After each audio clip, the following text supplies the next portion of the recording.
When I went to Gordon House, people said these guys were homeless and aged. I said they're not homeless and aged, they're aged and homeless.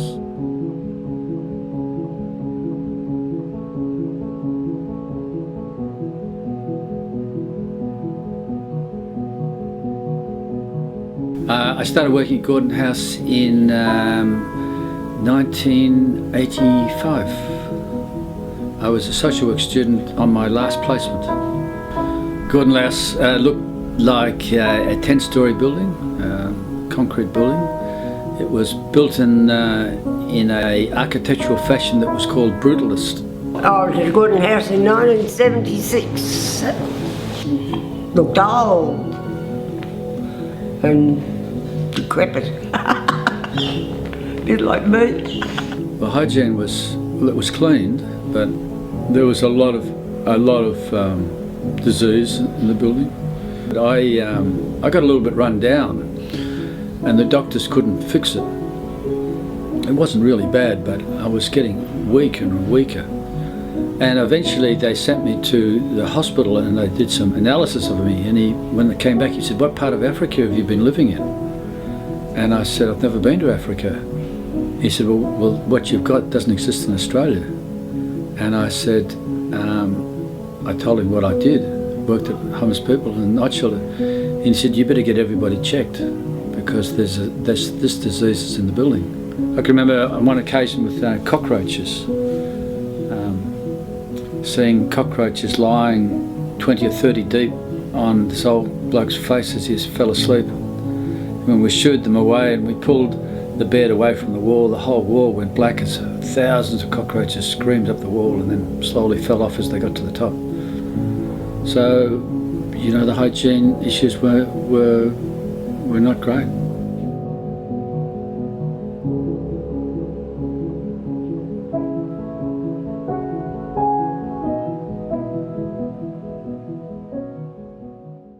Wintringham is a deceptively simple organisation. It's a social justice organisation.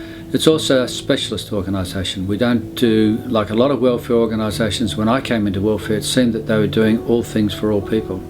So we decided we would just do one thing, and that was look after the elderly homeless. We work with them to find what needs they have, and we resolve those needs. So it can be housing, or it could be aged care, it could be support, it could be advocacy. But it's, we offer them a new start to their life, that for the rest of their lives they're going to be treated with respect, going to have some dignity, and they'll have a home till stumps. Well, there was a few catalysts to create Wintringham. The first and most important, I think, was my father getting sick and having to get aged care services for him and seeing how good they were in the country, and I knew nothing about aged care. And when I saw these great services, I thought, well, why can't our old homeless guys get these services? And I went round to aged care services trying to get them to admit our homeless old people, and it wasn't possible. I didn't make one successful placement. So I realised then that aged care had let these guys down. So then it started a long process of convincing government that they should get it. Every now and again you come up with an idea or a statement which helps explain everything.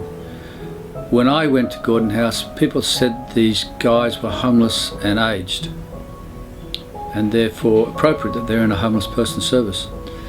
I said they're not homeless and aged, they're aged and homeless. If you say they're homeless and aged, then they should be in a homeless service. But if you say they're aged and homeless, that's like saying they're aged and got dementia, or aged and Greek, or aged and war veteran. They're aged, so therefore they should be part of the aged care system. And there was that argument, that simple argument, that won the day.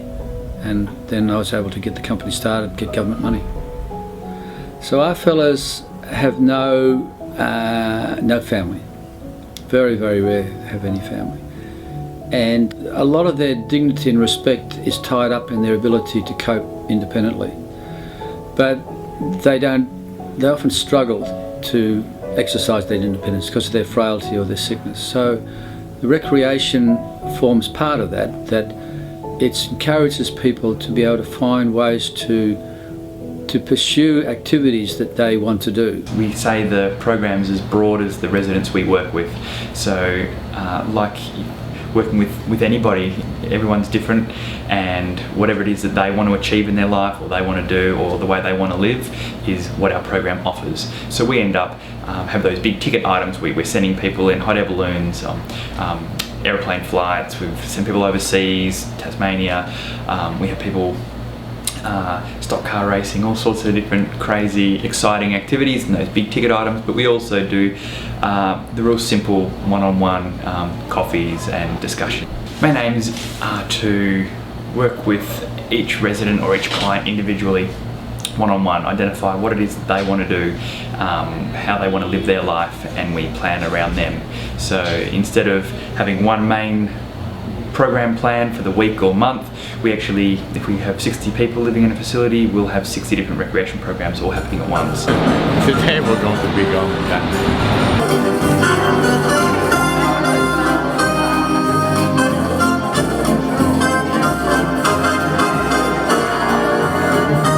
I like to meet a Sheila there.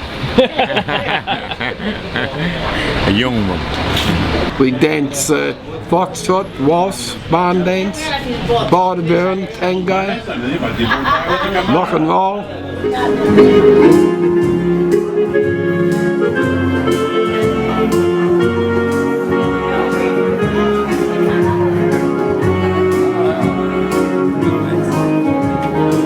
Oh, and these are nice people there.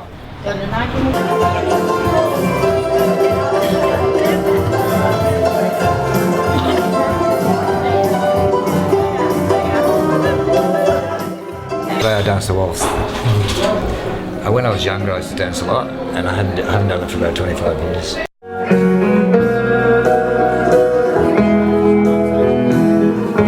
Everybody here is a good crowd. It's relaxing, it's like to see old people having fun.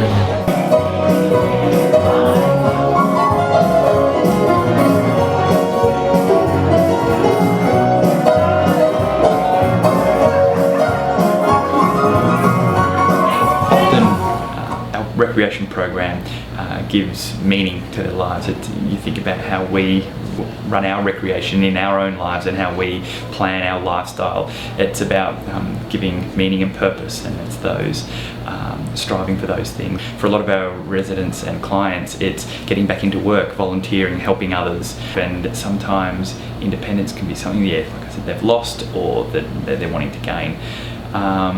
So we'll work with each client in a broad range of areas. It could be showing someone how to go to the movies by themselves, and ideally in the end they're achieving that and they're going to the movies once a week independently. Those little things, such a meaningful part of their lives. My name's Laura and I love dolls. My favourite dolls are babies. Each week I go to the Salvation Army for lunch. The taxi driver drops me at the cafe.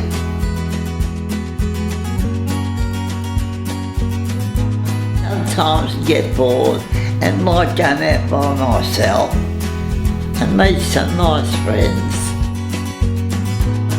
Today I saw my friend from church.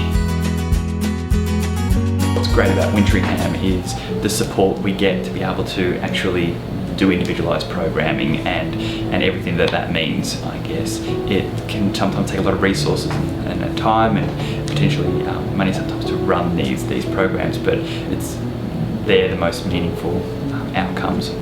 The person gets that care because of their rights as an Australian citizen, not because some God tells me that it's good for me to do this nice act to someone. So it's second hand. For us, it's first hand. What do I think of Wintringham as a whole? It is the most marvellous place I've ever been in. I never want to leave here. I've been told, my sons have told me, that I have to be around until I'm 92. 21 years to spend here, and I think I'll enjoy those 21 years too.